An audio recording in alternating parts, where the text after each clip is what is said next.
France Info et France 24 présentent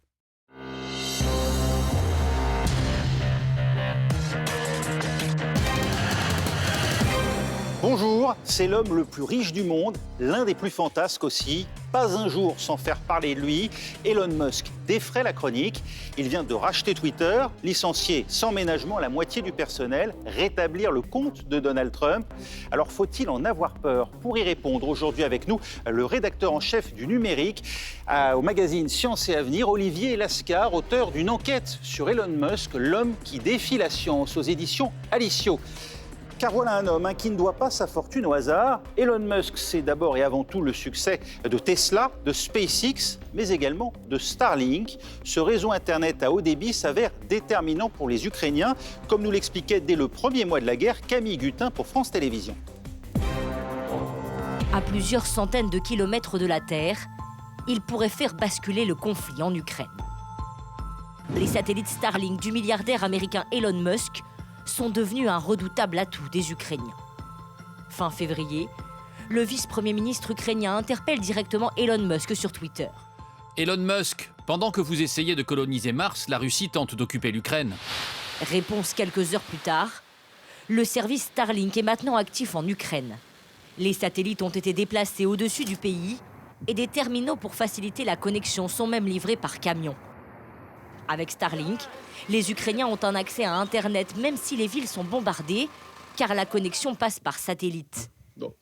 Et c'est avec cette connexion satellite que les drones ukrainiens peuvent localiser et viser si précisément les chars russes, notamment de nuit. Les drones partent dans un premier temps repérer les positions russes.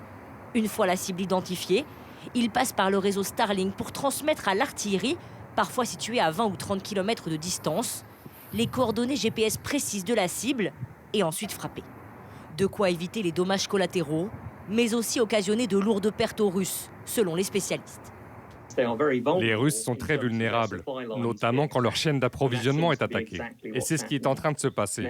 En utilisant les drones et l'artillerie, les Ukrainiens sont en train de prendre les routes, sans avoir besoin de s'engager directement sur ces routes. Et contre cela, les Russes n'arrivent pas à se défendre. Dans une vidéo, les pilotes de drones ukrainiens remercient même directement Elon Musk. Merci Elon, gloire à l'Ukraine. Des centaines de kits Starlink pour se connecter plus facilement à Internet comme des mini-paraboles ont aussi été envoyés aux Ukrainiens depuis le début du conflit, selon la porte-parole de l'entreprise. Olivier Lascar, Elon Musk a mis des moyens gigantesques au service des Ukrainiens par pure générosité. Pas seulement, c'est un coup de publicité phénoménal pour Elon Musk. Starlink, ça a été dit ici, c'est un réseau de satellites qui sont tout autour de la Terre, qui forment une sorte de maillage. Et grâce à ce maillage, il peut déverser sur l'entièreté du globe Internet venu du ciel. Ça pose beaucoup de problèmes parce que ça crée une pollution en termes d'encombrement de l'espace, une pollution aussi lumineuse. Les scientifiques dont le métier est d'observer les cieux disent qu'aujourd'hui, ils ont besoin de temps d'observation beaucoup plus important parce que ça fait des traces dans le ciel, comme des graffitis célestes. Donc, c'est un projet qui est très controversé. En donnant l'ouverture de Starlink aux Ukrainiens, Elon Musk dit « Écoutez, moi, je travaille pour l'humanité, je travaille pour la paix, je travaille pour la collectivité. » Oui, sauf qu'il n'est pas toujours du côté des Ukrainiens. Pas plus tard que le mois dernier, il menace de leur couper l'accès à Starlink. Il réclame des référendums d'autodétermination en Crimée et dans le Donbass. Avant de faire marche arrière, pourquoi ? Il a pris la confiance, pour prendre une formule un petit peu familière. Elon Musk est arrivé à un tel niveau de notoriété, de puissance industrielle et médiatique qu'il pense qu'il a parole d'évangile sur tous les sujets. On l'a entendu parler de la crise du Covid, des mesures de pandémie, du taux de fertilité dans les pays occidentaux. Il prend la parole sur un petit peu tous les sujets et quelquefois, souvent, il sort de ses compétences. Alors pour l'Ukraine, on a vu qu'il a menacé effectivement de faire un retour en arrière. C'était une mesure extrêmement cavalière et discutable, mais ça montre qu'il est devenu un acteur géopolitique majeur aujourd'hui. Il est passé à un autre niveau, Elon Musk. C'est plus seulement les GAFA, c'est plus seulement la Silicon Valley, c'est la politique internationale, c'est la mondialisation. À combien s'élève exactement la fortune d'Elon Musk? On en parle beaucoup, Mohamed Mezerai. Oui, Elon Musk est âgé aujourd'hui de 51 ans et c'est l'homme le plus riche du monde avec une fortune nette qui varie un peu selon les sources, estimée entre 171 milliards de dollars selon Bloomberg et 251 milliards de dollars selon le magazine américain Forbes. Pour vous comparer, sa fortune elle dépasse le PIB de deux pays du Maghreb réunis, celui de la Tunisie et du Maroc. Et dans cette fortune, il détient surtout aujourd'hui plus de 3000 satellites en orbite qui tournent autour de la Terre via sa société SpaceX, mère de Starlink, qui effectue environ un lancement par semaine avec ses propres fusées Falcon pour accélérer le déploiement de sa constellation. C'est un chiffre énorme et plus que n'importe quel pays au monde, plus que la Russie, plus que la Chine, plus que les États-Unis, qui restent à la première place mondiale en termes de nombre de satellites orbites lancés en 2021, au nombre de 2944. Alors Olivier Lascar, seules quelques années ont suffi à Elon Musk à se hisser au sommet de la pyramide. C'est parce que sa fortune est indexée sur le cours de l'action Tesla. Oui, d'un certain point de vue, c'est une fortune qui demeure virtuelle. Il n'est pas comme l'oncle Picsou avec des monceaux de pièces d'or dans ses coffres-forts. Sa fortune, elle vient de l'action Tesla, sa société de voitures électrique. La cotation en bourse a fait un bond extraordinaire en quelques années et c'est une situation qui est très paradoxale parce que on voit que certaines années, par exemple, il n'a quasiment pas payé d'impôts parce que ses actions, il ne les a pas réalisées. C'est pas des espèces sonnantes et trébuchantes. Ça explique que sa fortune fluctue aussi. Il gagne 100 milliards d'un côté, il en perd 50 de l'autre. Oui, c'est extrêmement volatile et ça précarise un petit peu sa situation parce que si demain il y a un revers de fortune important. On voit que, par exemple, s'agissant de Tesla, Tesla a un système de pilotage automatique qu'on appelle autopilote. Il y a eu plusieurs accidents aux États-Unis dans lesquels l'autopilote a été incriminé. Le bison futé aux États-Unis est en train de faire plusieurs enquêtes pour savoir jusqu'à quelle mesure ce programme algorithmique est impliqué. Et si les conclusions sont trop négatives pour Elon Musk, ça pourrait se traduire par de la perte en bourse. L'aventure Twitter s'est aussi traduite par une baisse de l'action Tesla. Ça, c'est difficile pour Elon Musk. On en oublierait presque son talent finalement. Elon Musk, c'est un touche-à-tout, vous venez de le dire. Il y a Tesla, bien sûr. Avant cela, il y a eu PayPal, c'est ça qui l'a fait connaître. Et puis SpaceX, et puis Starlink. Le secret de sa réussite, c'est quoi ? Il a un coup d'avance sur son temps. Il a un coup d'avance. Elon Musk, il fait ce à quoi on n'est plus habitué, c'est-à-dire qu'il pense à 30, 50 ans dans l'avenir. Aujourd'hui, au jour le jour, nous-mêmes, on pense à aujourd'hui, à demain, à après-demain. Notre personnel politique, on est habitué à ce qu'il ait des considérations à court terme, à échéance d'un mandat électoral. Là, on a une personnalité qui nous parle de la fin du siècle, qui nous parle de la colonisation de Mars, avec des excès. Mais il nous oblige quand même à porter le regard loin vers l'horizon. Et ça, c'est quelque chose qui le caractérise et qui le singularise et qui rend aussi son aura si importante. En tout cas, s'il est un lien où l'activisme d'Elon Musk commence à agacer et inquiète, c'est bien les États-Unis, Pierrick Laurent. Oui, Raphaël, et la dernière annonce en date d'Elon Musk de rétablir l'ensemble des comptes Twitter qui avaient été suspendus ces dernières années ne devrait pas rassurer à Washington. Au contraire, vous savez, c'est un peu une relation d'amour-haine entre le milliardaire qui est reconnu à Washington comme un homme d'affaires exceptionnel qui a relancé des pans entiers de l'économie américaine, des secteurs comme l'aérospatial avec SpaceX ou encore l'industrie automobile avec Tesla. Et puis de l'autre côté, il y a cet homme imprévisible, arrogant, tout-puissant qui fait peur à Washington. C'est le Elon Musk capable de tweeter sans qu'on ne lui ait rien demandé pour proposer un plan de paix pour l'Ukraine, capable aussi de critiquer ouvertement le gouvernement de Joe Biden ou d'appeler à voter républicain pour les élections de mi-mandat. Alors pour l'instant, eh bien, écoutez, Washington observe tout cela de près, mais les politiques n'ont pas encore quitté la plateforme Twitter pour la simple et bonne raison qu'à l'heure actuelle, il n'y a pas vraiment d'alternative. Cette manière de commenter en permanence l'actualité, Olivier Lascar, il se voit non plus seulement comme un entrepreneur, Elon Musk, il se sent investi d'une mission envers l'humanité, au-delà de la pure mégalomanie que vous évoquiez tout à l'heure.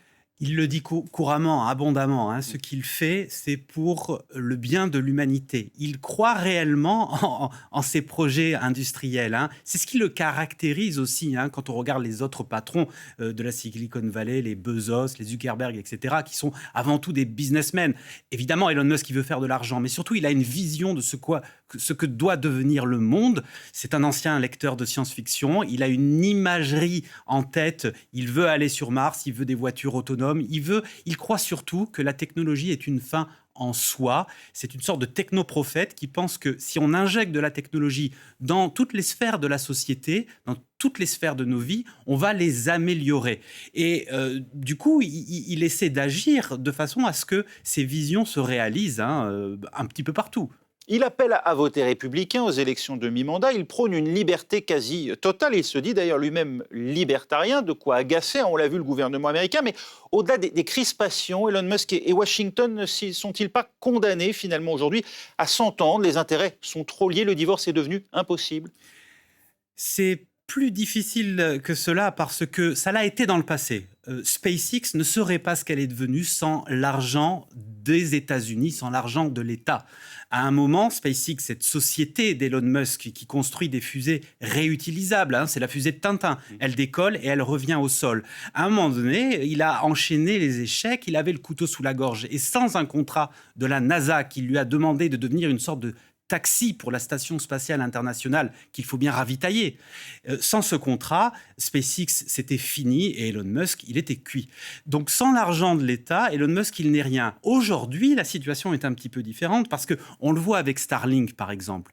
Il arrive à une certaine forme d'autonomie. Starlink, c'est quoi? Ce sont des fusées fabriquées par Musk, des satellites fabriqués par Musk et un service de web venu du ciel fabriqué par Musk. Donc il a atteint une forme de monopole qui est extrêmement problématique. Et moi je dirais qu'on arrive au moment Frankenstein pour Elon Musk. Vous savez, dans l'histoire de Frankenstein, le docteur crée un monstre et le monstre s'affranchit de son contrôle, il sème le chaos. Les États-Unis ont créé Elon Musk et aujourd'hui, on arrive dans une situation où Elon Musk a suffisamment de puissance pour s'affranchir du pouvoir public. Et on va voir que les États-Unis, dans les temps qui viennent, vont faire en sorte de remettre la main sur le monstre qu'ils ont créé.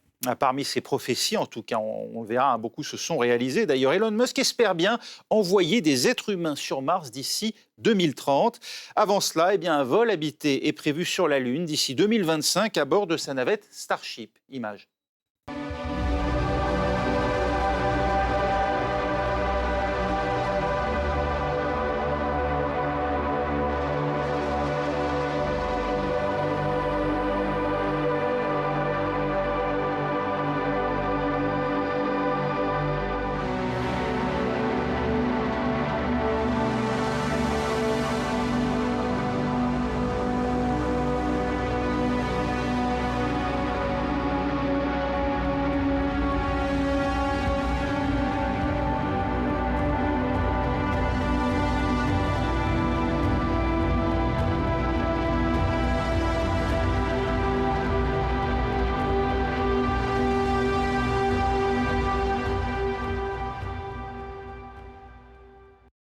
Beaucoup de scientifiques sont sceptiques. Les premiers pas de l'être humain seront-ils sur Mars pour 2030, comme le dit Elon Musk? Alors, plusieurs problèmes. L'agenda de Musk, 2030, non, on n'y sera pas. Parce que Elon Musk, il a un rapport au temps qui est extrêmement invraisemblable. Il annonce toujours qu'il va faire en 3 mois des réalisations qui lui prendront plusieurs années. Mais là où c'est intéressant, c'est que de façon à peu près globale, à chaque fois qu'il a promis quelque chose, il l'a fait. Ensuite, il n'a pas tenu les délais, mais il a tenu sa promesse. Absolument. Après, il y a la question des mots qui est très importante s'agissant de Mars. Musk promet la colonisation de Mars. Colonisation, ça veut dire quoi? Ça veut dire l'aller simple, on y reste, comme jadis dans le Far West. Ça, évidemment, les scientifiques hurlent quand ils entendent une chose comme ça, parce que Mars, c'est la planète inhospitalière par excellence. Il y fait très froid, il n'y a pas d'atmosphère, on ne respire pas, il n'y a rien du tout. C'est le no man's land. Donc, y vivre, ça paraît impossible. En revanche, explorer Mars, c'est-à-dire y envoyer des hommes, des femmes. Et pas seulement des rovers. Et pas seulement des rovers, ce qu'on fait aujourd'hui, les rovers. Mais demain, des êtres humains, ça, on va le faire. Les scientifiques en sont convaincus et on peut prendre les paris que d'ici une quinzaine d'années, une vingtaine d'années, on ira sur Mars. Et nous, on va continuer d'explorer le monde d'Elon Musk dans un instant, juste après un journal sur France 24. Restez avec nous. France Info et France 24 présentent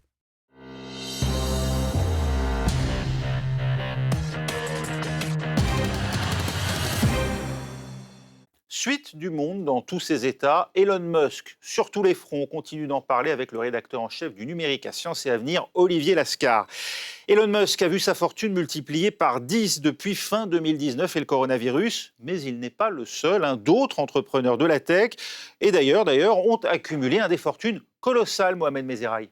Oui, le rachat récent de Twitter par Elon Musk a mis en lumière justement le pouvoir démesuré de ces milliardaires qui parfois sont plus influents, plus puissants que certains États. Ce sont une grande majorité d'Américains qui viennent tous de la tech. Bill Gates, qui a longtemps été l'homme le plus riche du monde, mais aussi Elon Musk, Mark Zuckerberg ou encore Jeff Bezos. Tous ont accumulé des fortunes qui dépassent l'entendement, des ultra-riches qui se sont même considérablement enrichis pendant la période de pandémie de coronavirus. Certains disent vouloir sauver le monde et s'imposent dans des secteurs réservés traditionnellement au pouvoir des États. Pendant le Covid, on se souvient de Bill Gates via sa fondation qui a permis à de nombreux Africains de se vacciner. Une fondation qui a investi sur la recherche, la production et la distribution de vaccins contre le Covid-19. La fondation Bill et Melinda Gates a déclaré récemment qu'elle s'engageait à verser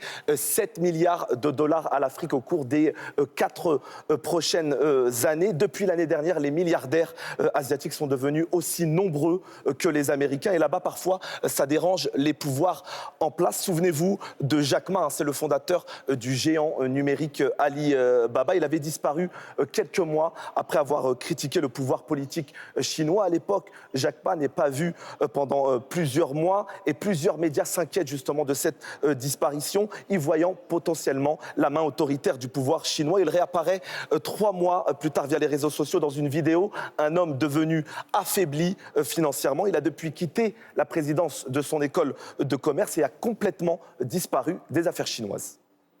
Olivier Lascar, quand l'argent confère un tel pouvoir sur les médias notamment, on a raison de s'inquiéter. Oui, il faut s'inquiéter puisque aujourd'hui... Finalement, Elon Musk, il adapte une méthode ancienne, le grand patron, l'industriel qui s'achète de la presse pour faire de l'influence. C'est Citizen Kane. Jadis, c'était du papier. Aujourd'hui, on est au XXIe siècle, c'est le numérique qui compte. Comme Jeff Bezos, comme ici en France, Vincent Bolloré ou Xavier Niel. Absolument. Et en ayant Twitter, Musk s'achète un formidable réseau d'influence pour faire du lobbying politique. Parce que qu'est-ce qu'on voit aujourd'hui? C'est que le frein de ces entreprises, il est plus d'ordre législatif que technologique. Ce que je veux dire par là, c'est que la technologie, elle n'est pas encore au point parfaitement. La voiture autonome qui roule toute seule, elle n'existe pas parfaitement. Mais par contre, il fait tellement de progrès, il est entouré des meilleurs ingénieurs que d'année en année, ça va de plus en plus loin.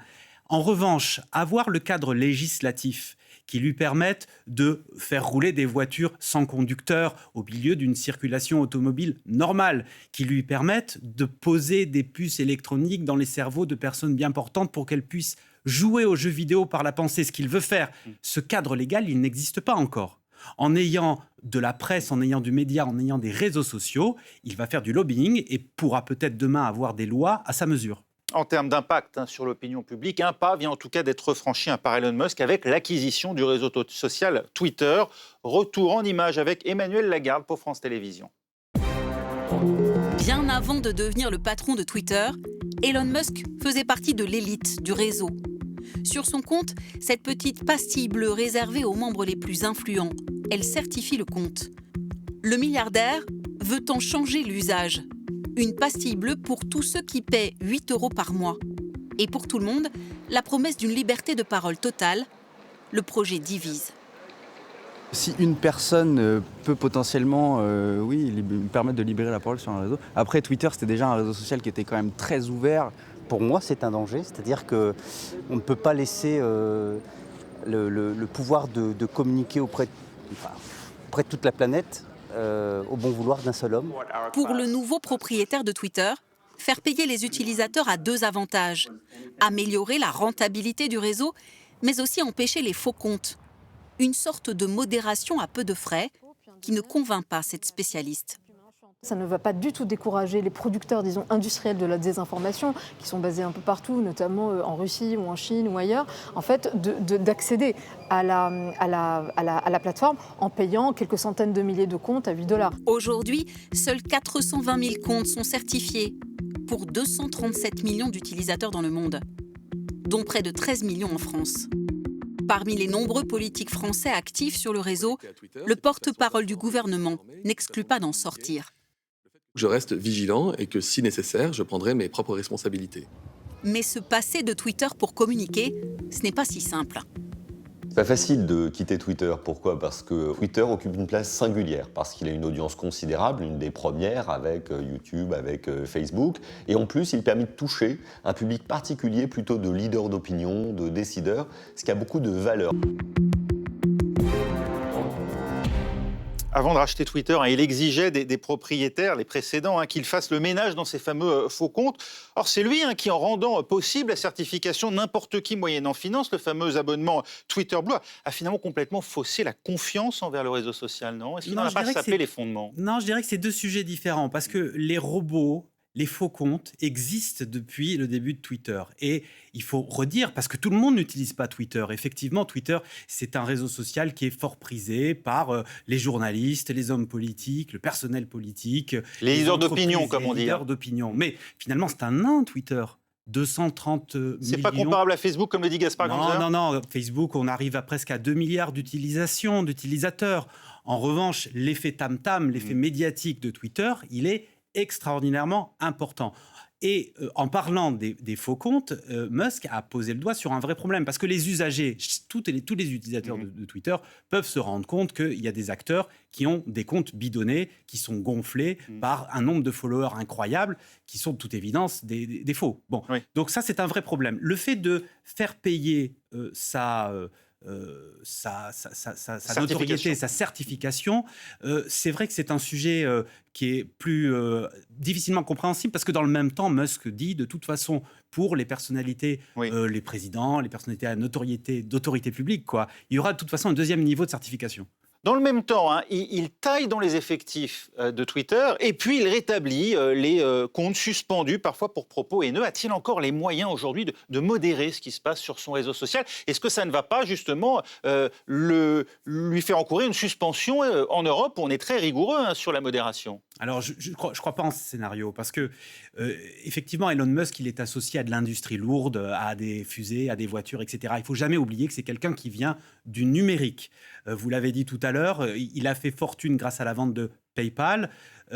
Aujourd'hui, son succès avec Tesla, c'est pourquoi ? C'est pour quelle raison ? C'est parce qu'il n'a pas considéré les voitures comme d'anciennes voitures thermiques qui devaient être adaptées à l'électrique. Il est parti de zéro et il considère que la voiture, c'est un ordinateur sur roue. Ça veut dire que le travail de Tesla, c'est de travailler avec la donnée, de traiter de la donnée, c'est de l'algorithme, du logiciel. Donc, il a du personnel. Ça veut dire que les utilisateurs n'ont pas à s'inquiéter sur d'éventuelles fuites de données, sur un piratage massif de données personnelles ? S'inquiéter, il faut toujours s'inquiéter et maintenir une forme de pression, surtout face à des ébulons comme Musk, c'est une nécessité. Et l'Europe a raison, et notamment, on a beaucoup entendu Thierry Breton ces derniers temps.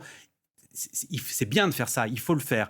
Mais je ne crois pas, moi, au scénario de l'effondrement et de la disparition. Pour vous, il a une stratégie. Il sait où il va avec Twitter, même s'il tweete tous les jours à tort et à travers et qu'il change de décision d'un jour à l'autre. Je pense que ce qui est en train de se passer, c'est que, je disais à l'instant que Twitter, c'est finalement tout petit en termes de fréquentation. On va voir dans les jours et les semaines qui viennent le nombre d'utilisateurs gonfler de façon exponentielle. Il concourt à la notoriété de Twitter. Absolument. Que sont les réseaux sociaux ? Ils sont basés sur une économie de l'attention.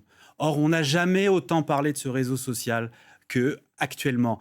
Et beaucoup d'internautes qui pouvaient être un petit peu freinés en disant justement, c'est le truc des journalistes, c'est pour les politiques, c'est pas pour moi. Au contraire, ils vont avoir envie d'y aller. Donc je pense qu'il y a un afflux de personnes qui va venir parce qu'il y a cet art de la narration permanente de Musk. Même dans les pays, en tout cas, où l'on cherche à contrôler les réseaux sociaux, où Twitter même est banni, on se méfie d'Elon Musk et des milliardaires de la tech, comme en Chine. Et on vient de le voir avec l'exemple de Jack Ma, n'est-ce pas, Arnaud Miguet, pour France Télévisions à Shanghai ?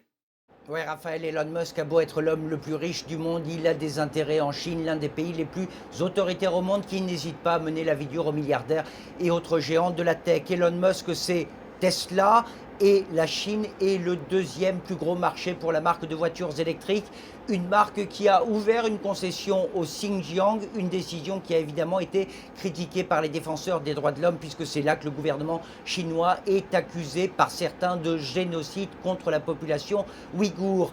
Elon Musk a aussi pris des positions sur Taïwan, disant que Taïwan devrait être chinoise, fin de citation, ce qui va évidemment dans le sens du poil du Parti communiste chinois, moins de l'île auto-administrée. Le rachat de Twitter peut être une bonne nouvelle pour les autorités chinoises. Twitter, Raphaël, est évidemment interdite en Chine, mais les autorités sont soucieuses de leur image à l'étranger. Tout cela est à double tranchant, mais généralement, c'est le Parti communiste qui l'emporte face aux plus grosses fortunes. Joe Biden a récemment dit que d'éventuels liens entre Elon Musk et les pays étrangers méritent d'être examinés. Pour qui roule Elon Musk ? Elon Musk, récemment, il a répondu à cette question en disant « J'appelle à voter républicain ». Ce faisant, il est en train de se mettre en danger, je pense, puisqu'il sort de l'ambiguïté qui lui a toujours profité jusqu'à présent. Dans le passé, il avait soutenu Hillary Clinton, il s'était affiché avec Obama. On l'avait vu assez proche de Trump pendant la mandature de Trump, mais c'était assez pragmatique. Trump voulait être le président du retour sur la Lune, il voulait que ça aille vite pour que ce soit à l'échelle de son mandat. Et Musk, dans son scénario de voyage vers Mars, il a besoin d'un passage par la Lune. Donc, et vis-à-vis des puissances étrangères, on peut le soupçonner de collusion ? De collusion, je ne le pense pas, parce que ses intérêts sont vraiment...